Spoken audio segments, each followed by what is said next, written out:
by Laura Krantz.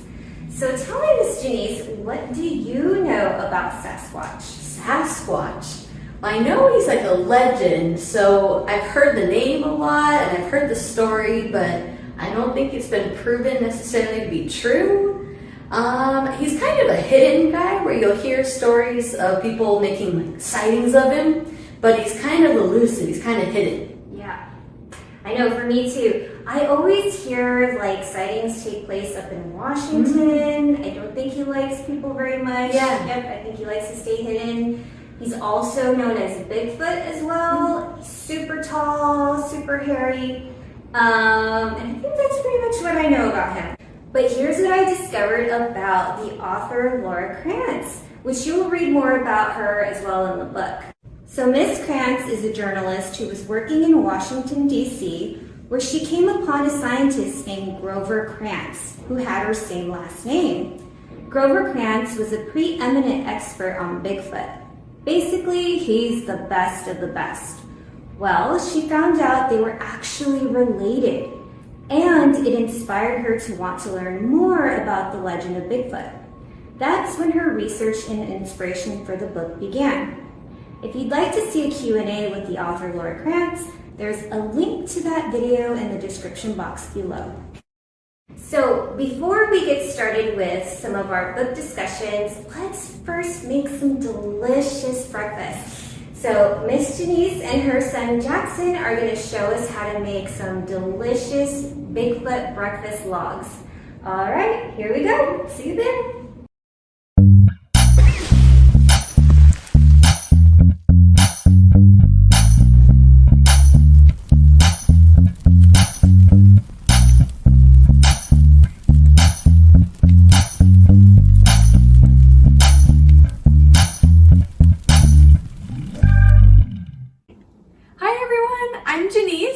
I'm Jackson.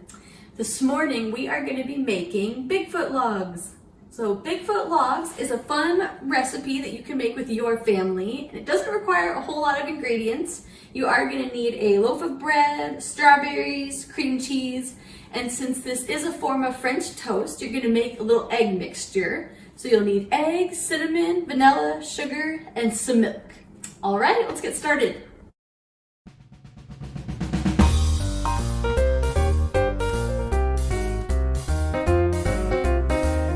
Alright, first you're going to want to rinse off your strawberries really well to get them nice and clean. And then you're going to cut them up into small pieces so that it fills about 2 cups worth of strawberries.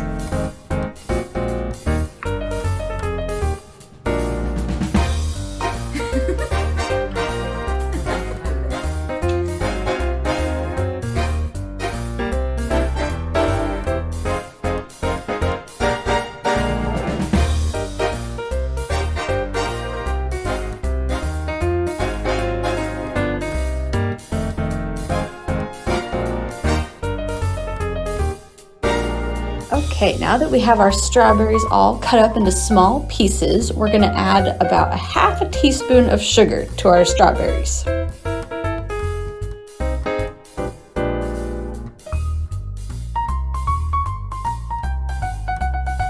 Okay, so our filling is going to be the strawberries and then also our cream cheese mixture. So to make the cream cheese mixture, you're going to use about 4 ounces of cream cheese, or about like 1/2 block of cream cheese. And then you're going to add 1 tablespoon of sugar and 1 teaspoon of cinnamon.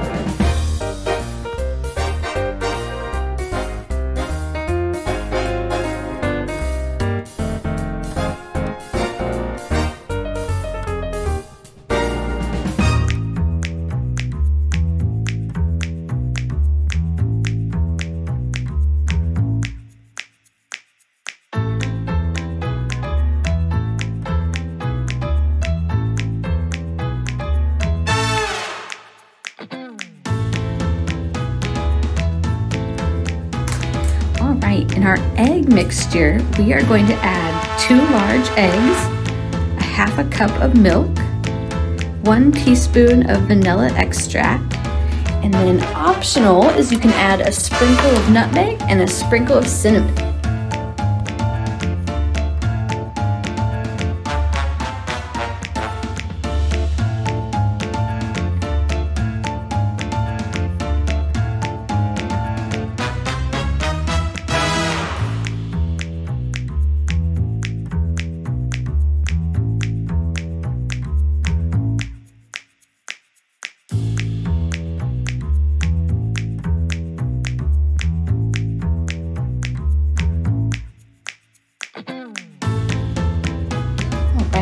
next we're going to take our loaf of bread and we're going to lay out our pieces of bread and we're going to cut off the crust on each piece.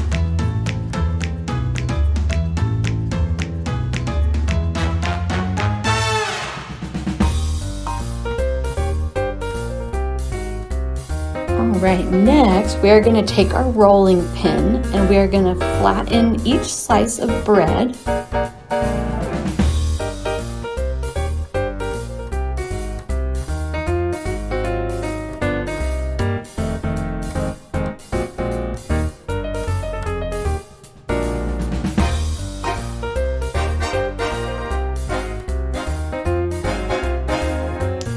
Okay, so next we're going to take our flattened pieces of bread and we're going to carefully spread our cream cheese mixture so that it completely covers the slice of bread.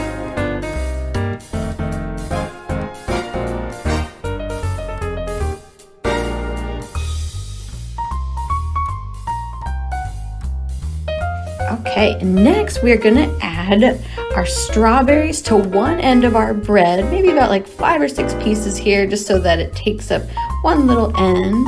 And then we're going to go ahead and tuck them in and roll them into a little log.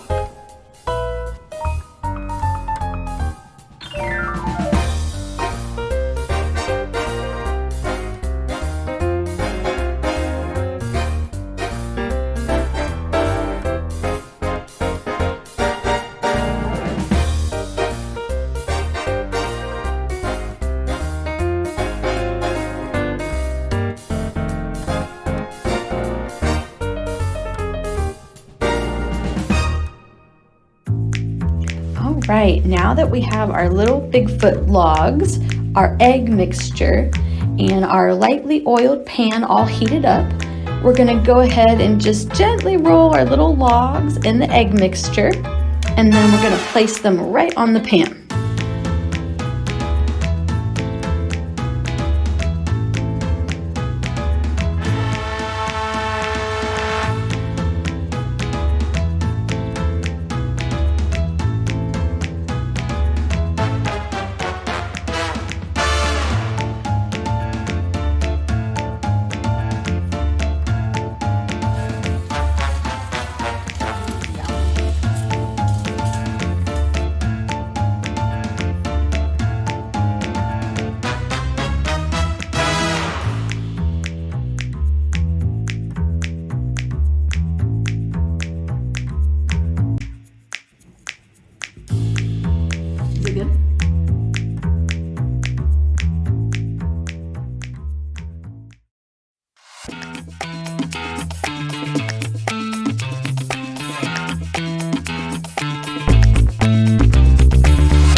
Chapters 1 through 4 of The Search for Sasquatch. But first, I'm going to be reading the introduction called Nests to get us started. And the introduction is going to give us just a little bit more background knowledge, and we're going to learn a little bit more of how Laura Krantz got started on her search for Sasquatch and what it was like that very first day when she went out on her journey. All right, so introduction is called Nests. With like bendy branches scraped down the sides of our giant black pickup truck like a witch's fingernails. I tried not to lose my lunch as we bounced along a bumpy gravel logging road in the hinterlands of Washington's Olympic Peninsula. Have you ever felt car sick on like a windy road or a bumpy road? Ugh. Just as I rolled down the window to get some fresh air, Shane Corson, my bearded mountain guide, pulled to a stop in front of a padlocked steel gate. So if it's padlocked, it's locked and it's got a big old lock on it. I looked around, not sure if this was the right place. We were in the middle of nowhere. But Shane killed the engine, hopped out of the truck, and fished a key from his pocket. The giant lock popped open, and Shane loosened the chain so he could swing the gate wide. This was it. I suddenly got so excited that I forgot how barfy I just felt.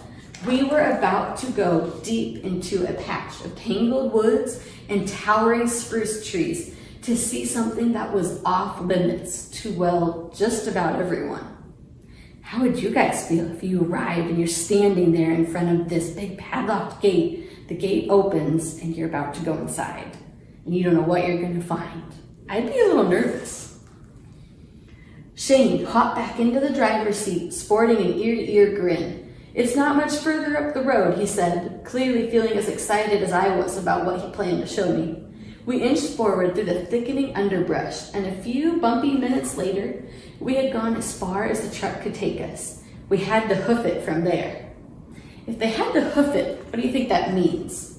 So you know how like animals have hooves on their feet? So it means they had to walk the rest of the way. I met Shane about a year ago on a camping trip in Oregon, but I didn't really get to know him until a few months later because that first time he wasn't too excited about talking to me. Why? Well, let me introduce myself. My name is Laura and I'm a journalist. My job is asking lots of questions and writing about what I learned for others to read. Sometimes that can make the people I talk to pretty nervous, especially if they think someone is going to make fun of them or their ideas and beliefs. And Shane, I think he felt particularly worried because of one very specific interest: Bigfoot. That's right, I said Bigfoot, Sasquatch himself. I wonder why he felt nervous in particular about Bigfoot, about that subject. Wonder if it's because it's still kind of a legend and it's not really like scientifically proved yet. We're going to learn though maybe some of the scientific evidence that he does find. That's right, I said Bigfoot, Sasquatch himself. Now if you've never heard of Bigfoot before, picture an enormous ape-like creature that's 10 feet tall and might weigh as much as 1,000 pounds. Well, I'm about 4'10", so that's like 2 of me, if you can imagine. It's covered in hair, walks on 2 feet like us, and leaves giant footprints behind, or at least that's what we think it looks like. There are lots of fascinating and terrifying stories about Bigfoot from people who claim to have seen or heard it, although no one has ever been able to show any real scientifically acceptable proof. But Shane swore that what was hidden out there in the woods could help make the case for Bigfoot. I jumped down from the truck, perfumed myself with big spritzes of bug spray, and tightened the laces on my hiking boots. Then I straightened up and followed Shane into the wall of shrubs and blooming rhododendron bushes. As we plunged through the underbrush, Shane kept a brisk pace. So if he has a brisk pace, he's not walking just kind of slow. He's walking with a mission. He's walking fast. He clearly knew where he was going. Well, I seriously struggled to keep up. Behind me, the truck disappeared. So they've gotten pretty far. Geez, I thought to myself, I hope I don't have to find my own way back. Huckleberry brambles caught on my clothes and left red raised scratches down my arm. It all looked so beautiful and wild, but I didn't have any time to take in the scenery. Then Shane disappeared down a steep slope and I lost sight of him for a second. I stopped still and it was dead quiet. I couldn't even hear him moving anymore. Just as I started to worry, I pushed through another thick wall of shrubs and found him standing quietly at the base of some trees. He looked at me and then looked down. "Here we are, this is it," he drawled, ho-hum, like it was no big deal. He moved a little farther and gestured at the ground. I looked to where he was pointing and my jaw dropped. If I had been trying to play the part of the calm and unflappable reporter, I had just failed. So if she's unflappable, what do you think that looks like? Well, when I picture like flapping, you picture kind of like a wild bird maybe. But if she's unflappable, then she's kind of calm and she's not getting real excited. So if she's not playing the part of the unflappable reporter, then she must be getting really wild and excited. "Whoa," I exclaimed, not at all professionally. This wasn't what I had expected, but it was definitely what I'd hoped for. This is crazy. We stood in front of a pile of intertwined sticks and branches woven together so carefully that they looked like they'd been made into a giant nest. It was at least 8 feet across, so big that I could have comfortably lain down in it. I could even have stretched out. In fact, Shane had already done this himself when he came out here before. "It felt like a mattress," he said with a grin. "I felt small, very small." It truly looked like a bird's nest. It could have been a bird's nest. But of course, as far as I knew, no bird on the planet made nests that size. And that wasn't the only nest either. Shane pointed out 6 others nearby, hidden between clumps of trees, with a few small ones tucked into low branches. He said there were others too, but farther away and a little harder to get to. You would have been amazed when we first came down here, he said, obviously pleased with my reaction. 3 years ago, when we first saw these, they looked even better then. These weren't just slapped together. The we he referred to was the Olympic Project, a Bigfoot research group Shane belongs to. A few years ago, the man who owns this land found the nests when he was out inspecting the trees on his property. They confused him, so he asked the Olympic Project to come take a look at them, 21 in all, to see if they could puzzle out what had made them. Shane, who had spent his life hunting and fishing and camping, knew that these nest things were really unusual. So they're not common. You're not going to just frequently find these giant birds' nests, right? It's not a bear bed or an elk bed or a deer bed. He scraped at a tree, pulling off bits of loose bark and gathering it, along with dead leaves, small branches, and other debris, into a loose, sloppy pile. That's what a bear bed looks like. But these are nests, and in all my years, I've never come across anything like this, he said. They look more like gorilla nests than anything else. Gorillas make nests? I asked myself. Later, I looked up gorilla nests online, and Shane was right. Gorillas do build giant nests, similar to this one. But there aren't any gorillas in this part of the world. Before I could ask more questions, Shane took off down the trail again, yelling back over his shoulder for me to keep up. 5 minutes later, he screeched to a halt. He scanned the woods like he was lost. Oh no, we're lost and some giant nest building thing is out here with us, I thought to myself. Then he wrapped his hand around a branch of a nearby huckleberry bush and showed me the end of it. It had been broken off. I looked at him blankly. I didn't get it. Then he showed me another branch, and another, all the same. These huckleberry branches have all been snapped and their leaves stripped clean to make these nests. There are no teeth marks. Something had to have had hands to snap it off. Strong hands, because some of these branches are a couple of inches thick. You can't just break something like that in half, he pointed out. I gave it a try. It would have taken someone or something much stronger than I was to do it. And that nest we just saw was piled high with those branches. What did it all add up to? Something with the strength to break thick branches, something that makes nests, something that likes the solitude of the woods. So I was not the teeniest bit surprised when Shane finally said that we'd both been thinking, that maybe, and it was a big maybe, Bigfoot made these nests. Bigfoot versus Sasquatch. The themes Sasquatch and Bigfoot refer to the same creature. We think the word Sasquatch comes from the Coast Salish, a group of indigenous peoples, Native Americans as they're known in the United States, and First Nations as they're known in Canada, who live along the Pacific coastline from British Columbia, Canada, down to Oregon. The word they used was Saskits, which means wild man or hairy man. A white man named J.W. Burns anglicized the name, meaning he adapted the indigenous word into English. The word Bigfoot appeared for the first time in 1958 when a group of lodgers in Northern California found giant footprints in the mud near their work site. They began to use the name Bigfoot to talk about the creature that left the prints and also moved their equipment. A reporter named Andrew Gonzalez wrote up a story about the loggers and their new mysterious friend, calling it Bigfoot, and the name stuck. We're not saying it's definitely Sasquatch, Shane said. We're saying we don't know what made these nests. They're unknown nests with unknown hair mixed in with the foliage and unknown animal behavior behind it. So foliage would be like all the branches and the pieces that the nest is made up of. The goal is to get to the bottom of the mystery. I knew Shane leaned toward the possibility of Bigfoot, but he wanted to be careful. For starters, they still don't have the right kind of evidence to prove it. And Shane also knew that most of the world thought Bigfoot was nothing more than a big joke, a myth.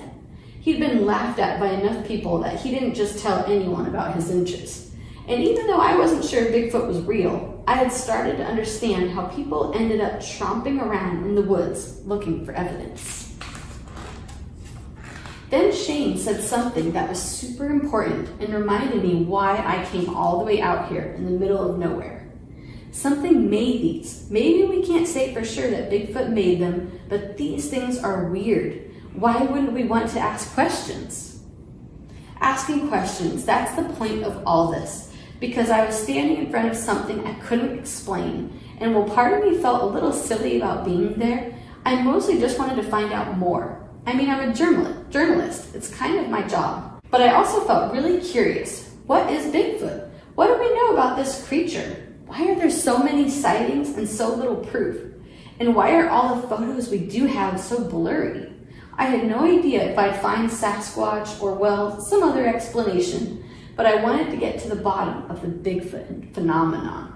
So something's a phenomenon. It means it's like widely known and there's a lot of talk on it, but it's nothing that's been officially proven.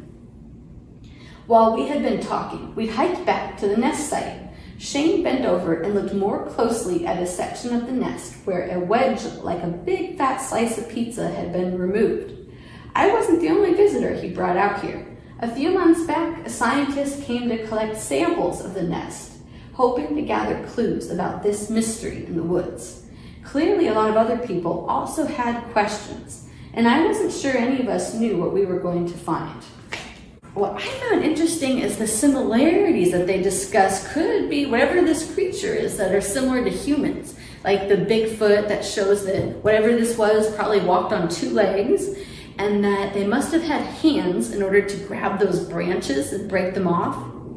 And it was also interesting, though, that there are some things that were different than like humans, like the big nest. All right, guys, so now I want you to go ahead and read chapters 1 through 4, and then you're gonna gather the family around to discuss these questions and topics. So what did you learn about anthropology? That's a big word. Remember that anthro means human and ology means to study. So how does anthropology relate to Bigfoot? Can you give examples? What did you learn about myths? What are some examples the book mentioned about past myths that turned out to be true? All right, guys, enjoy your reading. Bye. All right, families, your activity is to pick a day during your spring break and head outside for a Bigfoot expedition. Gather the family and make sure to have everything you need, whether it's for one day or overnight at a campground. Have fun planning. Think about what you'll need to take with you. Here are some questions from the book to help you pack. Where are you going? Will there be lots of rocky, steep trails, or is it a nice grassy meadow? What will the weather be like? Hot and sunny, cold and windy, or wet? Inside your book on page 128, you'll find a recommended list of items to pack for your Bigfoot expedition.